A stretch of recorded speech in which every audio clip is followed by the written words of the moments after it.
enshrining in the protocol is a very nice, neat rug pull, right? It's not overtly hostile, but it does neuter the threat.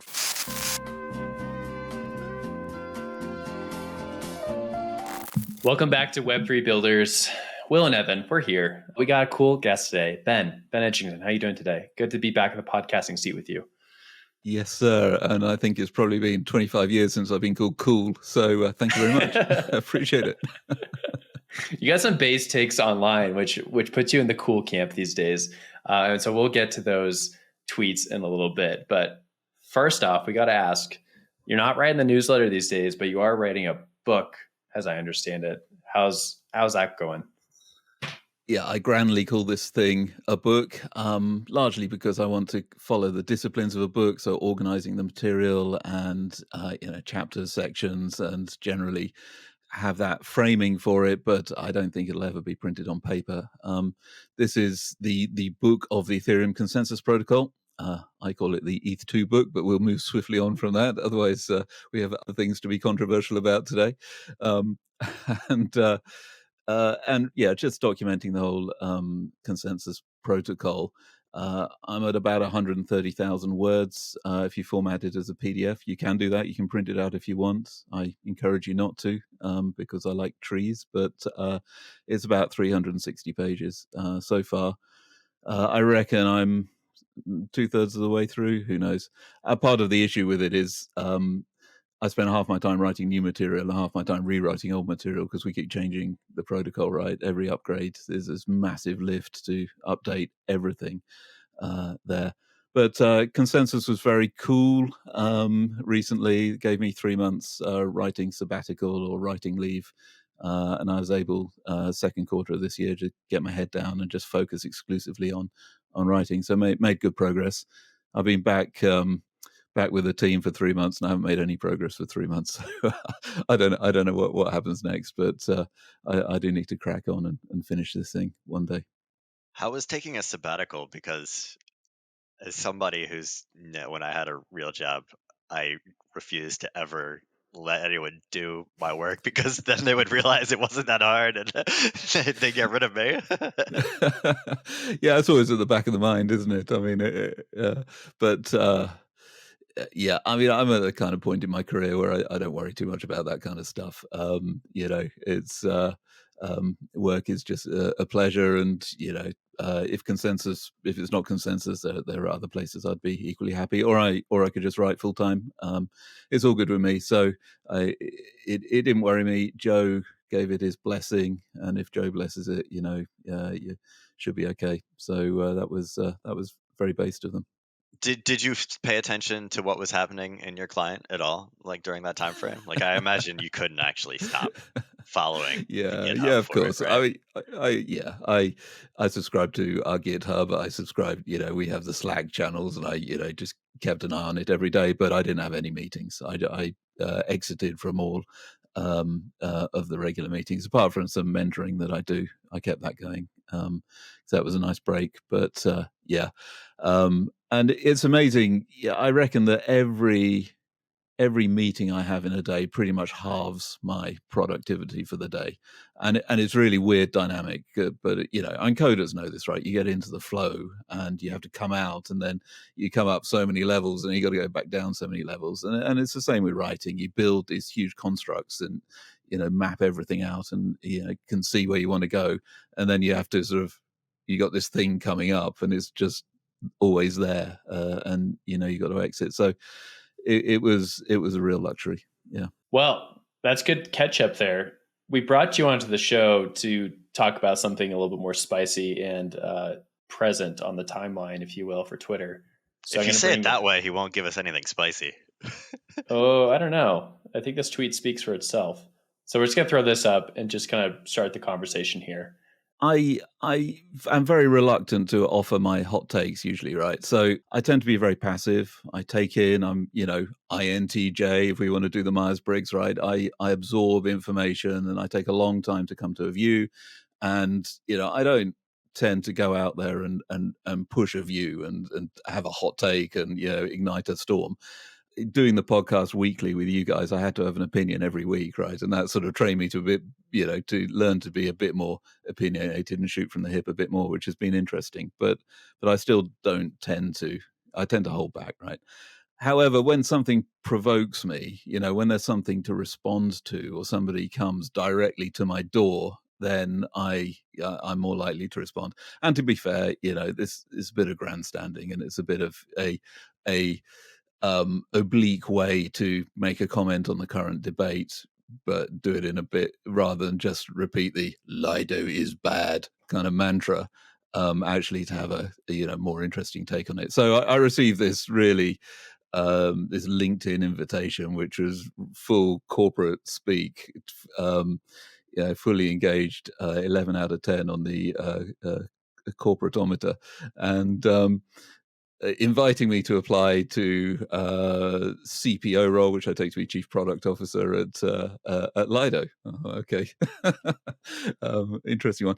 And to be fair, it's a job, generally speaking, I would be quite interested in. I mean, there's some really interesting challenges there. Leave aside the governance side, I think this would be an amazing role, right? And I might have been genuinely interested in this. Leave aside also that Lido doesn't have a CPO role, so I don't know what's going on. One of the Lido guys came in and clarified it a bit, but so I just, very sarcastically replied to the recruiter that, my principles don't allow, my principles are not sufficiently compromised to take it. And then I thought, well, what the hell, we'll tweet this out as my contribution to the current debate. And the interesting fallout of it is that I have to justify that position now, which means I've spent a lot of time doing homework and actually looking at what Lido governance looks like and thinking it through. And honestly, the more I look, the more worried I get. So that's where we are today. Yeah. Wait, so you're more worried? I mean, let's not bury the lead. Like, what's made you more worried? We were talking a little earlier, I think, before we started recording. But so Hazu has a post out today on Lido governance and the vision for the future. So proposed goals for Lido DAO to consider. And it's a good post, worth read, long, thoughtful, shows a greater degree of humility than I've become accustomed to from the Lido crowd, which is nice. And this is the heart of the issue, right? I'm not anti-Lido per se. I'm not anti-liquid staking derivatives, as I prefer to call them, tokens, as some people call them. In principle, this is fine. I'm not even necessarily anti a single protocol having a majority of staked ETH under its ambit, as long as the governance is sound. And Lido, on their own scorecard, have admitted their governance is unsound. It's completely broken. I would say. I mean, they probably wouldn't put it in those terms, but effectively, it's red, right? And it's troubling. And if you look at the votes, and there is some sort of delegation, so it's a little bit hard to work out exactly how decentralized the voting is. But if you look at the votes, I went through the last 25 votes on the Lido forum. I didn't find a single one that had the majority distributed amongst more than 3 voters. So in every single one, 2 or 3 voters held more than 50% of the vote and basically decided it on every single one of them. There wasn't one that was more distributed. Now, it's not clear if some of those votes were representing delegated votes. I don't think, one of their red things is delegation is not great. So I suspect not. So effectively, you've got all of this stake under the control of 2 or 3 voters in every case. And the other thing that the Lido people are fond of saying is, well, the DAO doesn't have that much control. It's only a light. It's a steer. It's just a thin governance layer, and this is misdirection. This is totally disingenuous. They gatekeep, right? They say who can stake and who can't, and that is ultimate control. If you do not toe the line, you don't receive any more stake, and you are in principle out as soon as they can, automatically eject you, and they can also fine you, and the DAO can do all sorts of things, right? So you have to obey the rules, whatever rules the Lido DAO puts down. on that.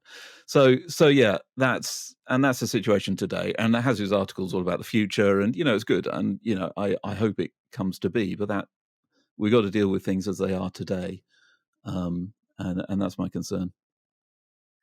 So a fun thing of someone who is a friend of someone who is like run a DAO like this is that there is a surprising insecurity which a lot of people aren't aware of, which is you actually have to monitor what happens on chain.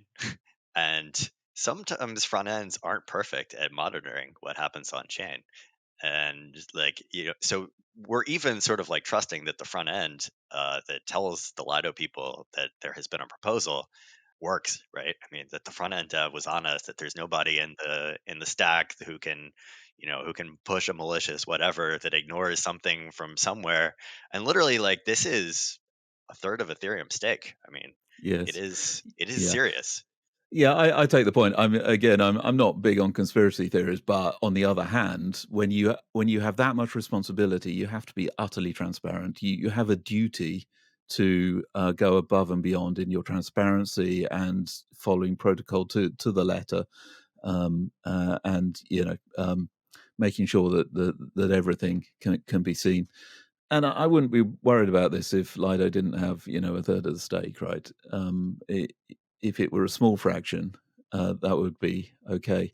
Something I said is reported in a very niche, so keeping below the radar in a German Bitcoin blog, right? So it's about as niche as you can get for most Ethereum people. But I chatted with the guy who writes that, and I said, yeah, there's this narrative that Lido, it's not perfect, right? But it's better than the alternatives, and the alternative is that people just stake in centralized exchanges. And I can't, in all honesty, say that today's situation with the governance structures that Lido has today and the permissioning of their validator set, that it is any better than putting it in a centralized exchange. Centralized exchanges diversify their node operators. They they have a small number of decision makers, but it's the same. I mean, I what's the think you're difference? more extreme than I am then.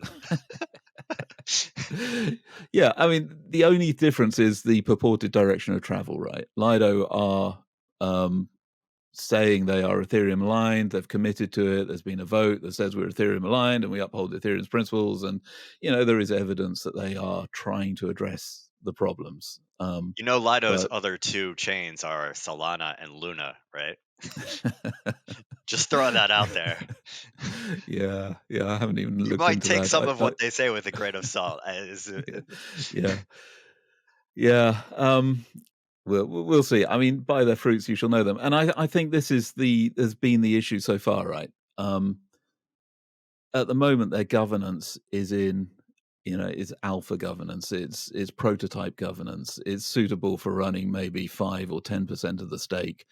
But when they have the responsibility, the third of the stake on Ethereum, the governance is not fit for purpose. And I think it's unconscionable that they've allowed this amount of stake to accrue without having fixed the governance. They should have said, we will fix the governance first and then allow our stake to grow beyond 20% or whatever arbitrary limit, but somewhere way below 1/3.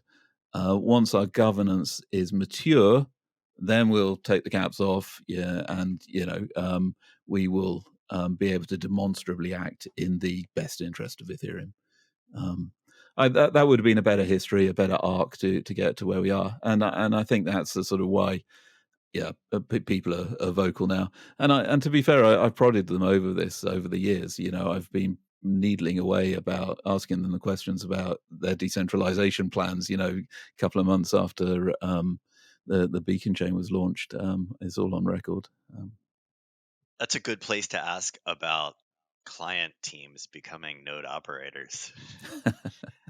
I am curious from your perspective, did you participate in that decision? Like what, I realize this is probably a sensitive subject for you, but whatever you want to say there, I'm curious. Yep. And for the listener, the watcher who doesn't know, I am product owner for the Teku client, which is one of the 5 production consensus clients. So yeah, have an interest in this. And Teku team does not per se participate in Lido staking. However, Consensus does. So Consensus Staking is a participant in Lido, and that's public records. We are not Consensus Staking; they're a separate entity within the organization, but they use Teku, they use Lighthouse as their clients. So it's kind of arm's length for me, right? So I'm sidestepping that one.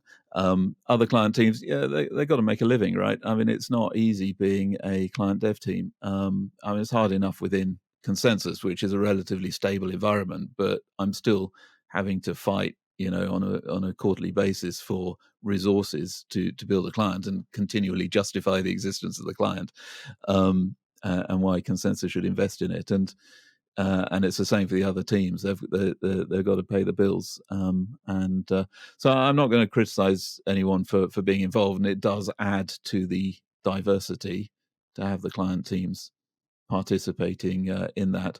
I'm more concerned about the layer above, the governance layer, the DAO functionality than the node operators. I want to go back in the books a little bit here and talk about Metal Albert, your little home staking operation. I remember when the Flashbots team first came out with some software. It was like MEV Geth and whatever they named it at the time. And from memory, you didn't want to run it, and you didn't run it. So you just ran whatever that you had actually helped build. You ran that, and you made some posts about how you didn't want to run any sort of sidecars or any sort of like side software for a few different reasons. Seemingly because you didn't want to alter the software you'd built. To me, when I'm looking at a lot of these things, I see like you and yourself and others building permissionless software, and there's edge cases in this software. And those edge cases typically have some sort of like economic weight to them or economic possibilities. And that's how I kind of see Lido. That's how I see like MEV Geth and all those sort of things. At what point do you look at like yourself as a builder making this permissionless software and sort of see this edge case and be like, well, I helped build this and this is how we designed it. And it kind of makes sense that someone's going to exploit it in some way. How do you respond to the fact that people are going to like take advantage of things when it is available and right there? Yeah. So this is around MevBoost and implementing that in Teku, and we're actually one of the first team to implement it and worked with Flashbots on the design. But you are absolutely correct. I run Teku. I don't run MevBoost. I build my own blocks. That's a semi-principled stand. I mean, it's partly it's laziness. I just can't be bothered to configure it. But it's also I take a sort of slight cypherpunk pride in the autonomy of building my own blocks. It feels more real than participating in MevBoost. But I don't. In a permissionless world, right? It's kind of hard to judge people. I mean, we deliberately make our protocol permissionless, and then you do that, then you can't, and then you say, no, not like that. No, don't do that on it. And I find a contradiction there, right? And you can say that certain uses you would not do, but I kind of find it hard to say, oh, we should ban this, whatever it is. And so I hold my nose when it comes to MevBoost. We put it into Teku. We knew that our users would need it and would use it, and I guess most people are running with it, and that's okay. I mean, that's part of being a product and meeting the needs of your users, which is fine. I have a personally divergent view, but this is I don't want to inflict my personal kind of slightly extreme cypherpunk views on the majority. That's not why I'm here. Do you see the thread I'm kind of pulling on there for the connection with Lido, where it's like, well, we wanted there to be staking, and staking can be cartelized in some sort of way. That was always something people have been worried about, and now it's like, oh, don't stake like that. How do you think about that? I mean, obviously, there's lots of different ways to respond to people.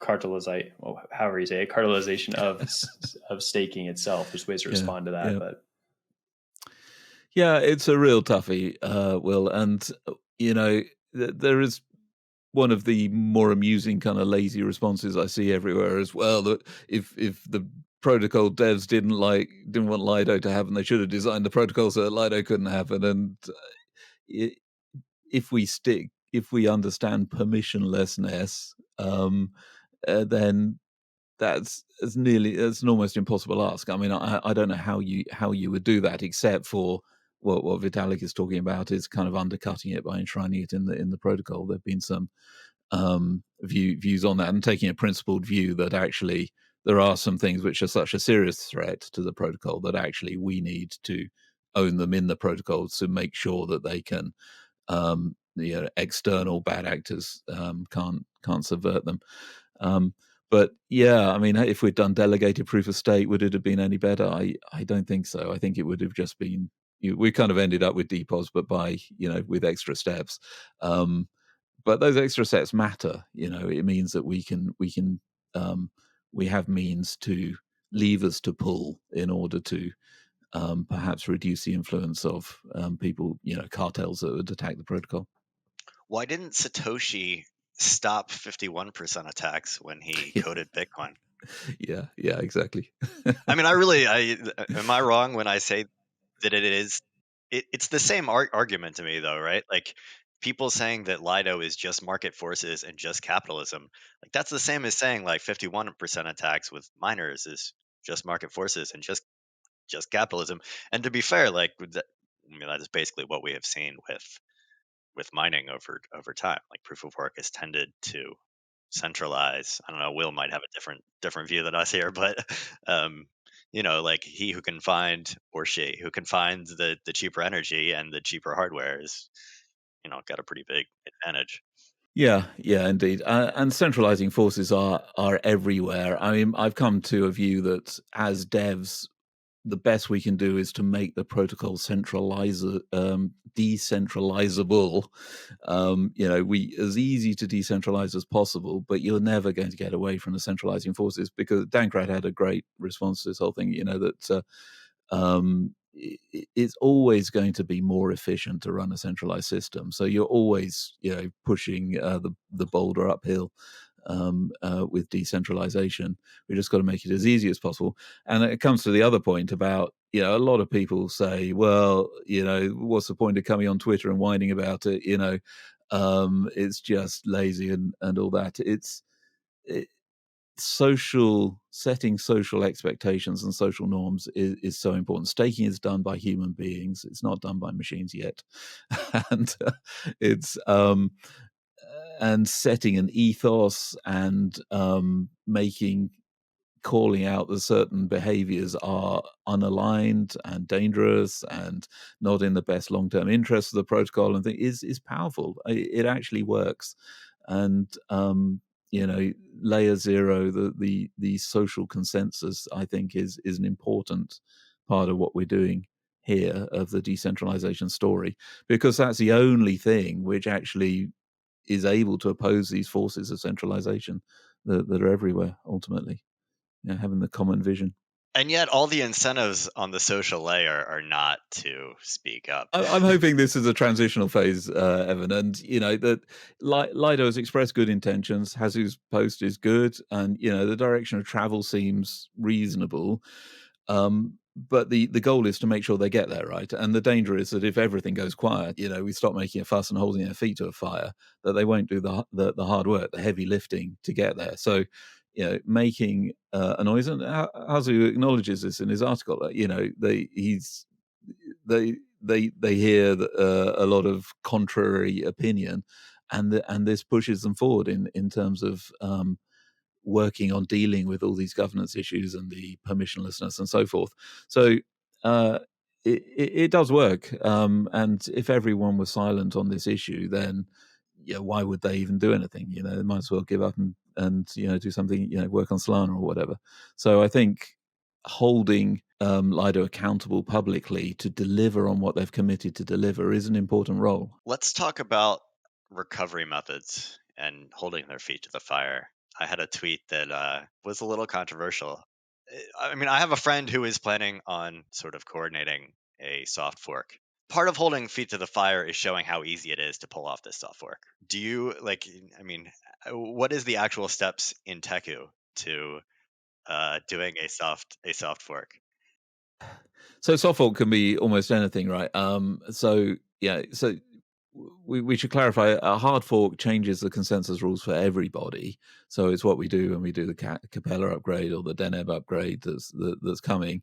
We introduce new features and we deprecate old features. So clients from before the hard fork and after the hard fork can't talk to each other. They can't interpret each other's blocks at all.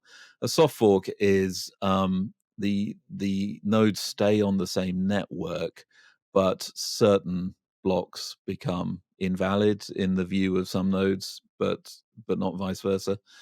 We could even stop short of doing a soft fork, so we could change the fork choice rule, which is kind of soft fork, so that anyone who was running that client, the modified client, would never build on a block that Lido had produced, for example. We have this feature, proposer boost. So if your block is timely, the block proposer has quite considerable power to direct the chain down its route. So the power to orphan blocks to a degree. It's not absolute power, but there is the opportunities there. And so for example, and especially if, let's say, half the network had this, so that they would, so I configure my node so that it will never build a block on top of a block produced by hypothetical attacker, and everyone else who's running that modified software will support me in that. They will not follow that forward. So they won't vote for the attacker's block. They will vote for my block, which has orphaned it out. So that then will exclude some, if not all, of their blocks from the chain, which is pretty bad. Or we could agree not to censor transactions that were sent to, that involved that entity's staking token, for example. These are all soft fork kind of ideas. In order to be effective, you need at least half the nodes on the network to do that, to be truly effective. And you could probably nibble away and, degrade service to a degree with fewer than half the nodes. But to be, have full control of the fork choice, you need half the nodes on the network, half the validators to have adopted this approach. But it could come in all sorts of flavors. I mean, the sky's the limit in terms of, censorship or, forking out blocks and so on. And, for clarity, I am not in favor of this as a principle, unless there's a genuine attack on. I might favor it. But on the other hand, I do support the idea that the governance of the network is done by people who choose to run nodes, right? So, the core devs, the client devs, we're not the ultimate governors of the network. It's people running the validators and the nodes out there who ultimately decide what to run. And so, if that came up as a serious suggestion, we might, and there was a huge momentum for it, we might put the option, in the software or as a patch you can download or something, and then people can choose to run it or not. But, I'd rather not get involved. And if a third party wants to hack the clients, that's up to them. You could also censor the attestations because you can figure out the IPs of the Lido node operators. Right, which would reduce their rewards, right? So, I mean, that's well, it's you don't need to know the IPs. You need to know the validator numbers. Which is pretty easy from following the flows in the contract. Yeah, exactly. I mean, that's all public information. So I want to jump in with one question just for like context sake for people who maybe have just been involved with Ethereum governance or been paying attention to Ethereum governance since like the last bull run, and might be catching you a little flat-footed on this one, Ben, and Evan maybe can join in too. Since the advent of Bitcoin and Ethereum, whenever there's been a governance crisis, what sort of things have we sort of seen as been responses? I mean, the archetype is the DAO fork, right? I mean, in Ethereum, I mean, that's yeah, and I remember the argument about which one should be the default flag. There was so much discussion because defaults are powerful. support. Ben, you just triggered me. These feelings are still raw after 7 years.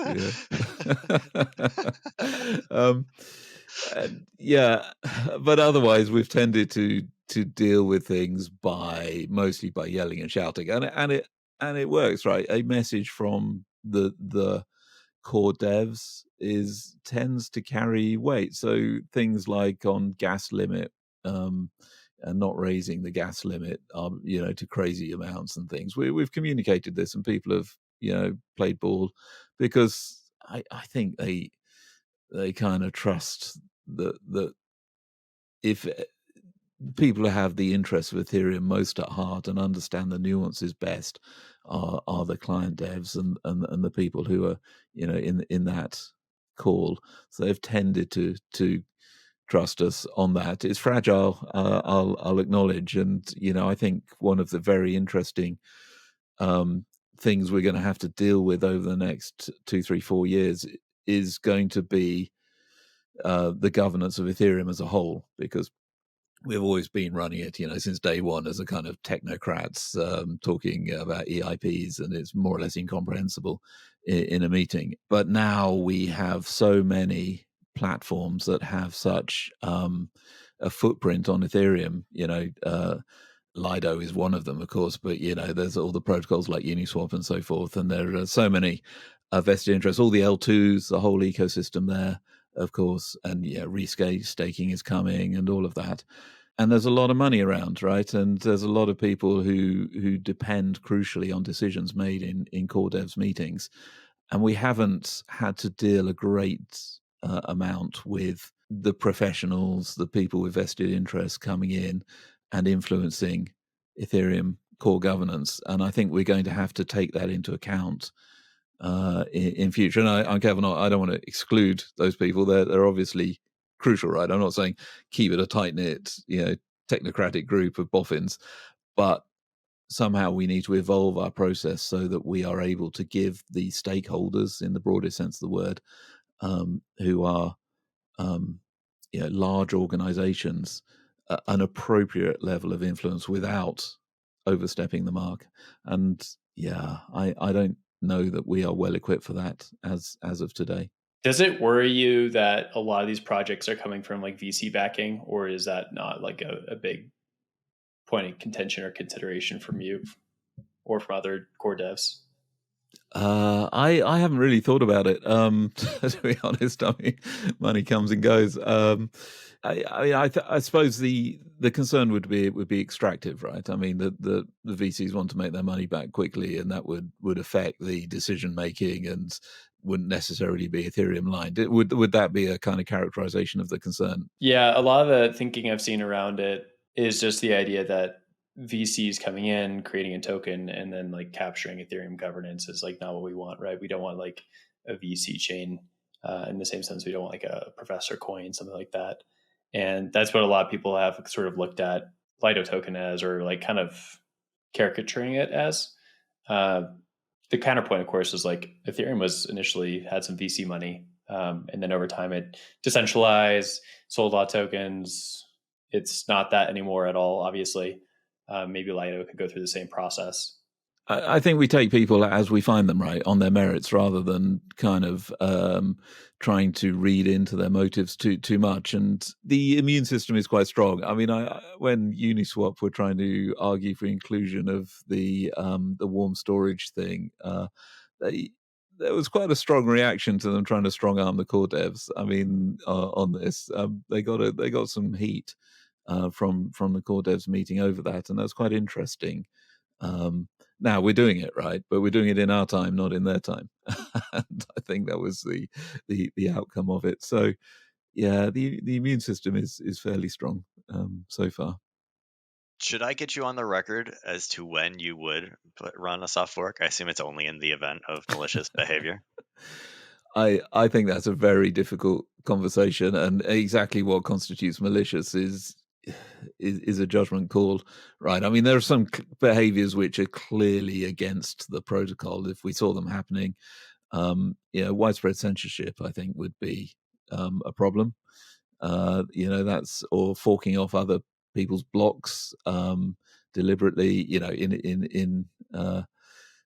it would invite retaliation in kind, I think, but I really don't want to see this. I very much hope that we never get to the point of having to do something like that. It is the mutually assured destruction scenario, right? Ethereum has rightly a reputation for credible neutrality, and we need to cherish this and protect it at all costs. And the finessing things, what I like about Vitalik's thinking is he likes to finesse things, and enshrining in the protocol is a very nice, neat rug pull, right? It's not overtly hostile, but it does neuter the threat from LST protocols.